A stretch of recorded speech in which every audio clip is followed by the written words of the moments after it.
Francis Ontomwa, KTN, Nairobi. Now, Kenyans' mistrust of the police continues to rise, especially towards officers operating in plainclothes and using unmarked vehicles. This comes in the wake of an increase in abduction cases, claims that the National Police Service has repeatedly denied involvement. Kenyans are now taking matters into their own hands by intervening during questionable arrests. Our reporter Ken Gashuhi with the details.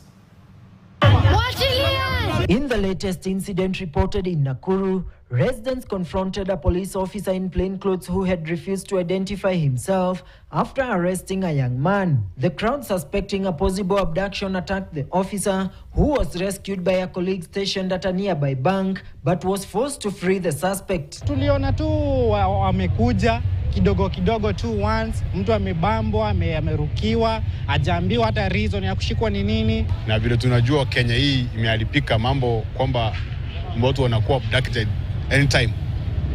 Ndio raia tukakazirika, nguvu ya wananchi kashinda. Huyo kijana aliweza kuajiriwa baada ya kuwekwa huru. Wale askari walitoroka, walipenya katikati ya raia. This is not an isolated case. Just last week, plainclothes officers in Mwea, Kirinyaga County were forced to release a suspect after residents suspected foul play and attacked them. The officers were rescued by a local chief. Although such reaction by the public also contravenes the law, observers say that the police brought this on themselves after distancing themselves from the spate of abductions but failed to give answers on who the culprits are. Lawlessness breeds lawlessness.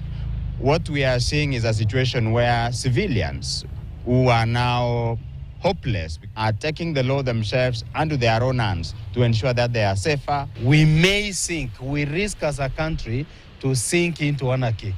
It will be unfortunate when we resort to mob justice. The president to follow his words, his public declarations with action. They have also cautioned that this growing trend could undermine law enforcement efforts, as genuine police officers may be compelled by the public to release dangerous criminals under pressure. Criminals wanaweza take advantage ya kusema ati wanaabductiwa, lakini raia wakifikiria ni abduction hakutakuwa na hiyo time ya kuulizana maswali. Kama wewe uko na Subaru yako, unaogopa pia. Juu unaweza kosana na mtu aseme ni hawa wachome gari ya wenyewe ama wakuumize. Sio vizuri.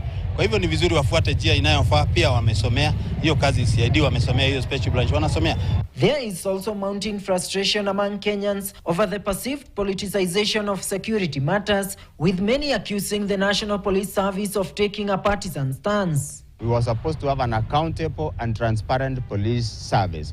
What we ended up with as a country is a police service that is subservient to the political class. Meanwhile, the Institute for Human Rights has petitioned the International Criminal Court (ICC) and the UN Human Rights Council in Geneva to hold President William Ruto's administration accountable for the spate of abductions. At the same time, Kituo cha Sheria and the Mathare Social Justice Center have filed a case seeking a High Court declaration to classify abductions as crimes against humanity. Ken Gashuhi, KTN, Nakuru. Well, away from